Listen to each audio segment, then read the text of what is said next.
Ouais, alors ils vont dire, ouais, qu'est-ce qu'il fait encore l'autre débile là? Ouais, d'accord, d'accord. En même temps, j'ai été demandé un budget à la prod pour faire le père Fouras, donc pour faire un peu du Fort Boyard, pour filer une énigme un peu pointue, quoi. Y'a pas! Bah voilà, c'est exactement ça qu'ils m'ont dit. Y'a pas! Alors du coup, je me retrouve à faire la musique moi-même, la voix du vieux, je sais pas faire la voix de vieux, je sais pas faire la voix de belge d'ailleurs, je sais pas faire la voix de... Je sais faire aucun accent en fait, donc il y a que ma voix pourrie à moi. Et puis je me retrouve avec cette gueule-là qui ressemble, mais genre pas du tout au père Fouras. Mais bon, alors, voilà, démerde-toi, allez, genre, ah bah, enfin, tu vois. Et du coup, ben, je vous ai concocté une énigme. Alors, voici, donc, c'est pas une charade, hein, je sais pas faire, donc voici genre 4 images, et vous allez chercher le point commun. Alors, il y a celle-là, celle-là, celle-là, et celle-là. Hein? Tu vois? Non. Bah non, forcément tu vois pas. Eh ben du coup, ils ont le même point commun qu'avec lui. La purge des freins à vide ou SRAM.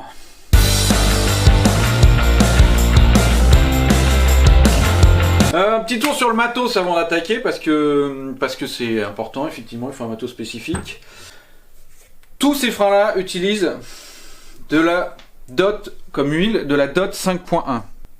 Il ne faut pas confondre la DOT avec de l'huile minérale. Vous ne pouvez pas mettre d'huile minérale dans vos freins à vide ou SRAM. Pourquoi certains fabricants donc utilisent de la DOT 5.1, qu'on retrouve aussi en aéronautique, qu'on retrouve aussi dans les bagnoles?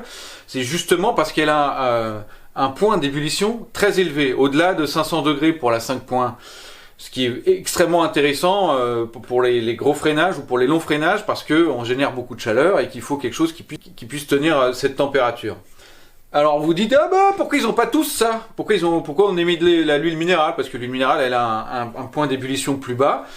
Oui, mais l'huile minérale est nettement plus stable que l'huile, la DOT. Elle est nettement plus stable. La DOT elle a un énorme défaut, elle adore l'eau. Tu vois, elle sort avec l'eau, l'eau c'est sa copine, donc systématiquement, comme je sais pas si vous le savez, mais dans l'air il y a de l'eau. Il y a de l'eau en toutes petites fines particules. Et il y a des échanges gazeux au niveau de votre frein, de votre manette de frein. Et donc l'air, il est en contact avec la DOT à un moment. Et donc la DOT, comme elle adore l'eau, voilà, elle la drague un petit peu, elle récupère toute cette flotte. Et elle se mélange à cette flotte. Donc le volume n'est plus tout à fait le même, ce qui a une conséquence sur votre toucher et votre freinage. Et deux, il y a de l'eau dans ton huile. Et elle, qui est prévue pour avoir un point d'ébullition au-delà des 500 degrés, l'eau, tu te rappelles ton cours de physique quand t'étais... elle bout à combien au niveau de la mer? 100 degrés? Vachement moins que lui. Et donc du coup, ton huile, elle fonctionne beaucoup moins bien. C'est pour ça que quand tu as des freins avec du DOT, il faut faire très souvent la purge. Genre une fois, 2 fois par an, c'est un minimum. Il faut un kit, moi j'ai un kit pro avec des seringues assez balèzes et surtout qui se vissent en haut, ça c'est pratiquement fin. Vous pouvez prendre le kit classique, tout va bien. Hein. Et il y a d'autres marques qui font des kits, moi je me suis pas embêté, celui-là va très bien. Avec les embouts spécifiques, comme ça vous n'avez pas à les enquiquiner, c'est la bonne taille d'embout. Comme c'est du DOT, le DOT, il est super méchant avec les yeux, avec la peau, avec la peinture, avec tout. Donc les lunettes de protection, il faut aussi un élastique ou des sangles et les gants de protection. Il y a 2 manips, aujourd'hui je vais vous faire 2 manips complètes. 2 manips parce que SRAM a fabriqué 2 manips effectivement complètement différentes en fonction de leur type de frein. Donc il me semble que c'est 2016. Donc tout ce qui est Avid comme frein, la marque Avid qui a été rachetée par SRAM, voilà. Tout ce qui est Avid, ce sera la première manip qu'on va faire et les SRAM jusqu'à 2016 il me semble. Et tout ce qui est après, on fera dans un deuxième temps la deuxième manip. Ouais, mais si je sais pas si c'est 2016, 2015, ouais c'est vrai, vous pouvez ne pas savoir. Alors c'est pas dur. Pour les freins d'avant 2016 ou jusqu'à 2016, on va le voir ici. Donc là, on va brancher ici notre seringue tout à l'heure. Ici, c'est donc une petite vis Torx pour du Torx de 10. Eh bien, figurez-vous que sur tout ce qui est avant 2016, ou la manip qu'on fait actuellement, il y aura aussi une Torx. Si c'est autre chose qu'une Torx, si c'est ce qu'ils appellent leur Bleeding Edge, on sera après, ce sera la deuxième manip. On enlève la roue. On va enlever la petite goupille, ici. On enlève l'axe. Tout ça dans le but de retirer, bien évidemment, les plaquettes. Donc je repousse les pistons avec le démonte-pneus en plastique. Ça c'est la cale, qui est pile à la bonne taille. Pour continuer la préparation, G-SRAM me conseille, je suis pas sûr que ça ait une énorme importance, mais il conseille un levier aux alentours de 7, 8. Hein. Donc je vais le repousser encore un petit peu. Et j'y suis. C'est ce qu'il préconise. Ici, sur ce type de frein, donc là c'est des guides RSC, ça implique qu'on a une molette qui permet de régler la taille des plaquettes, ce qui est assez intéressant. Il y a une petite inscription avec contact in et une flèche, et donc on dévisse, on va à l'inverse de la flèche au maximum. Même si celle ne le conseille pas toujours, j'aime bien mettre le frein un peu plus à l'horizontale. C'est un peu plus pratique pour travailler dessus. On attaque. Gants, lunettes, des protections, c'est super pratique. Comme on est sur les Avid ou les anciens SRAM, les Avid, on utilise donc ce kit d'embout, hein. Pas celui-là. Le kit classique d'embout SRAM. Oui, donc on n'oublie pas de bien les serrer, hein. On vérifie bien que tous les joints soient bien serrés. On est parti, en général j'en prends une quinzaine dès le départ. On essaie de virer un max de bulles d'air. Ici il y en a, donc j'en vire une première partie. Voilà. Pour en enlever un max, je clampe. Je mets en dépressurisation. Voilà, donc il y a encore un petit peu d'air à pouvoir dégager. Pareil. Tchic, voilà, je suis pas mal. Pareil de l'autre côté. Je prépare une deuxième seringue. Ça fait un peu toxico. Tu peux voir ta seringue? Ouais.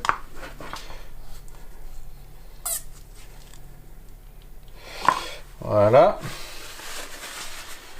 Je fous tout ça dans mon chiffon. Pareil, les bulles, j'en dégage un maximum.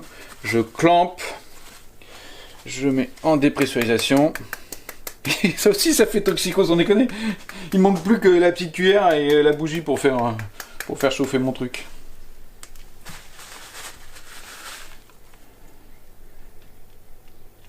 Et là, on est pas mal. Donc là, on va dévisser ici la petite vis avec la Torx de 10. J'aime toujours mettre un chiffon, un machin dessous, parce que il y a toujours de l'huile qui va couler. Et la dot n'est pas du tout bonne pour les peintures. Là, on fait super gaffe. Ding, j'insère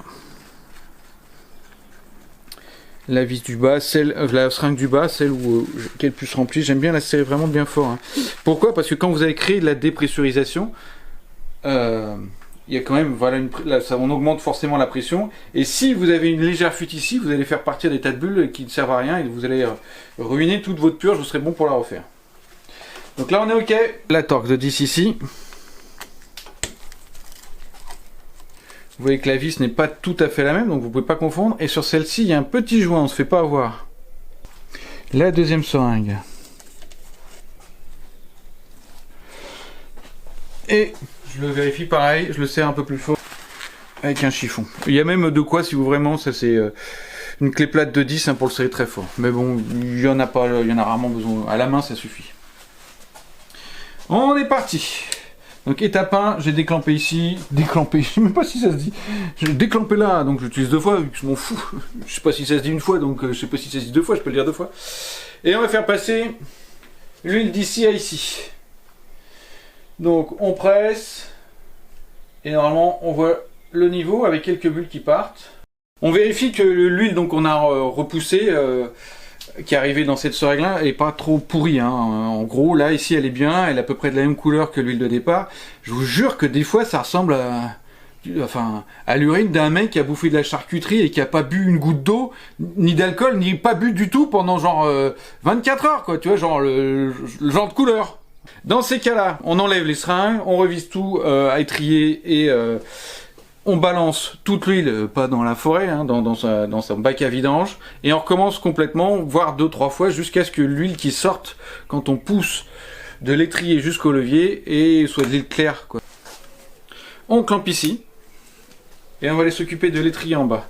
Là, l'étape suivante, donc avec un élastique ou avec une petite sangle, on va aller presser le levier. La purge finale, enfin enlever les bulles finales côté étrier, se fait avec le levier verrouillé, en position complètement serrée. Alors, t'as qu'à le tenir la main. Ouais, mais du coup, j'ai une main coincée ici, et j'ai besoin de mes 2 mains là-bas. Bon. Et c'est là qu'on va commencer à mettre de la dépressurisation pour enlever les bulles qui sont coincées là-dedans. Et on voit tout de suite que ça fonctionne. On les voit là. Et donc je mets en dépressurisation. Ça peut prendre longtemps, hein, de garder en dépressurisation et d'enlever toutes les bulles. Il ne doit plus y avoir de bulles là-dessus. Donc ça peut prendre 2-3 minutes à ne plus avoir de bulles du tout. C'est bon. Donc vous relâchez doucement le piston. Et là c'est là qu'on fait la petite ruse.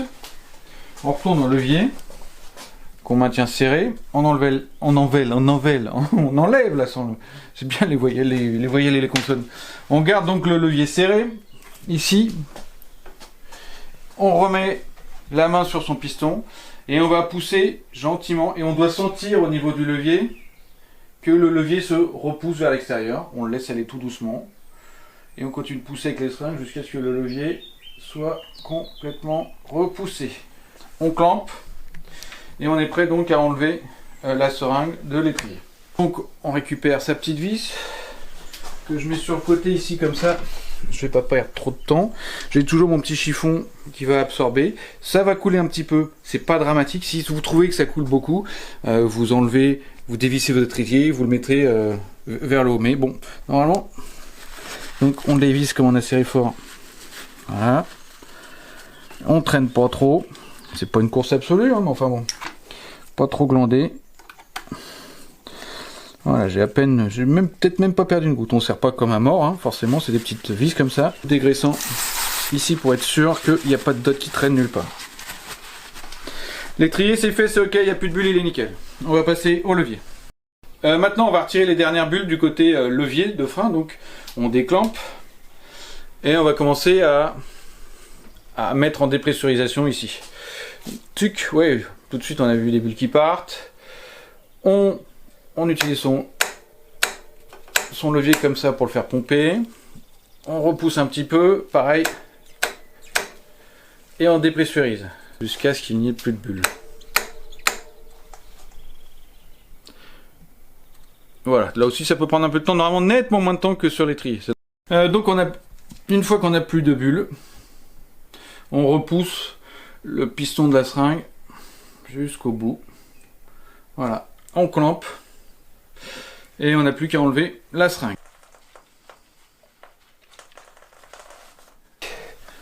Donc, je ne blonde pas trop. Voilà. Et on nettoie très très fort avec le disque cleaner. Ici il y a encore la cale et donc on teste au toucher quoi. Tout est correct. Il n'y a plus donc qu'à remonter, enlever la cale, remonter les plaquettes. On met les plaquettes. On fait gaffe si vous avez les gants pleins d'huile, ça peut arriver. On met les plaquettes. L'axe qui sécurise les plaquettes. Hop là. La petite goupille. Certes, il y avait le toucher sur la cale, mais moi j'aime toujours le vérifier avec mon écarteur de... Est-ce que le toucher me convient? Et j'ai exactement ce que je veux comme toucher, donc la purge a été correctement effectuée. On remet ses réglages comme au départ, donc l'angle du levier, la manette qui doit se retrouver à la bonne hauteur, Et le dernier réglage qui est en fonction de vos sensations, le fameux contact in. Hein. Vous pouvez donc plus ou moins rapprocher les plaquettes et avoir un contact un peu plus mordant ou un peu plus souple. C'est à vous de voir, ça c'est vos réglages perso. C'est bon, vous avez purgé donc vos freins type Avid ou SRAM avant 2016, encore une fois, ceux avec les deux petites vis Torx. L'huile pourrie, on n'oublie pas de la acheter dans son bac à vidange qui partira ensuite à la déchetterie. Petite précision, alors certes, ici là c'est du SRAM, hein, donc il n'est pas si vieux que ça, il doit être de 2015 ou quelque chose comme ça. C'était leur dernière génération leur première génération de SRAM ça fonctionnait plutôt pas trop mal. Je trouve que la purge n'est pas dramatique. Je voudrais quand même juste m'attarder un petit peu sur les anciens SRAM, donc les Avid, qui est la même procédure que ça, donc vous pouvez la respecter. C'est juste qu'elle a un taux de réussite qui n'est pas toujours super. Hein. Honnêtement, sur 10, avec ça, je dois en rater, une ou deux quand même, parce que c'est compliqué, donc il faut la recommencer, vous n'avez pas le bon toucher, vous avez encore des bulles. Ils étaient, je pense, pas super bien conçus. Il doit y avoir des petits volumes, des espaces à l'intérieur où la bulle est là, elle se coince le long du mur. Elle dit « Oh, le bâtard qui veut faire sortir, il veut pas crever !» Bah ouais, elle reste accrochée et t'es cramé, t'y arriveras jamais de ta vie, quoi. Donc, après, il y a si vous avez ce genre de frein et que vous galérez vraiment, il y a essayez de le laisser accrocher une nuit entière à la verticale avec le pneu avant en haut. Ça permet de décaler un peu les bulles, ou dévisser carrément l'étrier, secouer dans tous les sens, faites votre purge en dehors du vélo. Je sais que c'est pas pratique, mais c'est un peu les seuls russes qu'il faut faire pour que... Ces freins sont parfois compliqués à faire. Les vieux, hein, les nouveaux, les plus récents Avid sont plus simples, et encore plus simples, je me semble, avec leur nouveau système, le Bleeding Edge. Donc qui va utiliser ça, et la manip est différente, et on la voit maintenant tout de suite. Pareil, avant de commencer, 2-3 petits machins. 2-3 petits gestes de procédure. Ici, donc là où il y aura la vis de purge, il faut une BTR de 4. On insère, on l'ouvre et on le referme tout doucement. Parce qu'en fait, si c'est trop serré, on ne peut pas l'ouvrir avec leur système.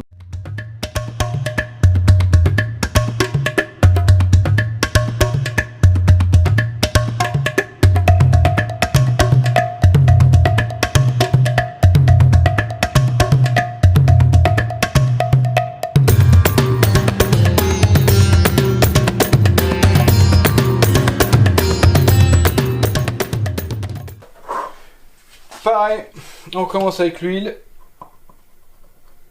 Hop là. Pour une seringue, c'est la même que tout à l'heure avec le même dispositif, le même embout.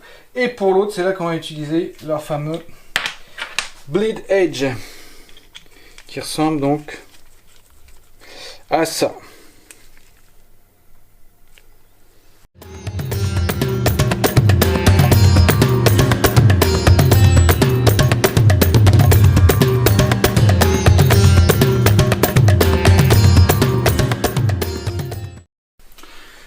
Boum! Là aussi la manip est identique. On récupère la vis Torx de 10. On l'ouvre. Je vais commencer par le haut, par le bas, honnêtement. Je pense pas que c'est beaucoup d'importance. Pareil. On nettoie tout de suite l'huile qui peut sortir. Et on le serre avec un petit chiffon. La seringue du bas, c'est là que la manip est radicalement différente parce que du coup, c'est pas un embout à visser, ici c'est un embout à clipser. Tac. Il faut qu'on entende le tac. Une fois que c'est fait, on dévisse d'un tour. Voilà. Et on déclampe des deux côtés. Et on commence en poussant de ce côté-là. Et on fait monter le liquide de l'autre côté. Ensuite, je fais une dépressurisation là-haut. Voilà. Et ça fait partir des bulles.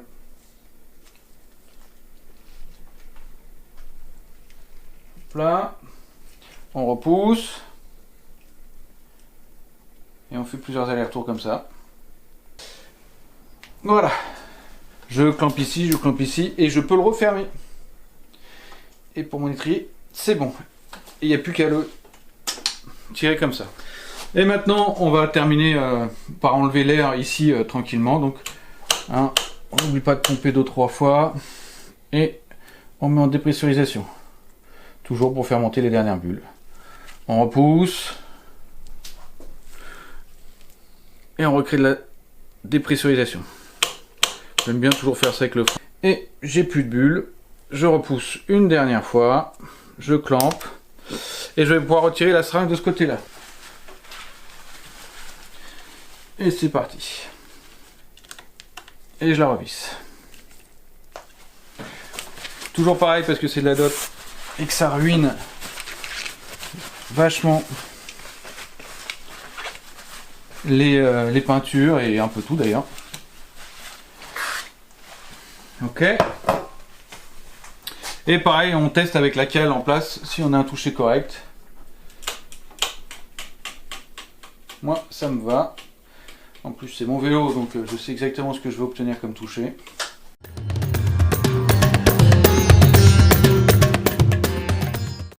Ok, ce tuto est terminé. J'espère qu'il vous a plu. Donc un petit résumé à 2 balles pour que vous ayez bien en tête. Donc il y a bien 2 manips de purge assez différentes pour une même marque. Hein. C'est pas inhabituel, ça arrive assez souvent. Voilà. La deuxième est relativement plus facile que la première, et la première parfois sur les vieux freins à vide, il y a quand même des complications. Faut pas hésiter à la refaire plusieurs fois. Donc je tenais un gros big up à vous remercier 1 milliard de fois. Cette chaîne a 1 an quasiment jour pour jour au moment où on tourne, et on a passé les 5000, 5100 abonnés, donc je comprends pas bien ce qui se passe, on est largués tous les deux.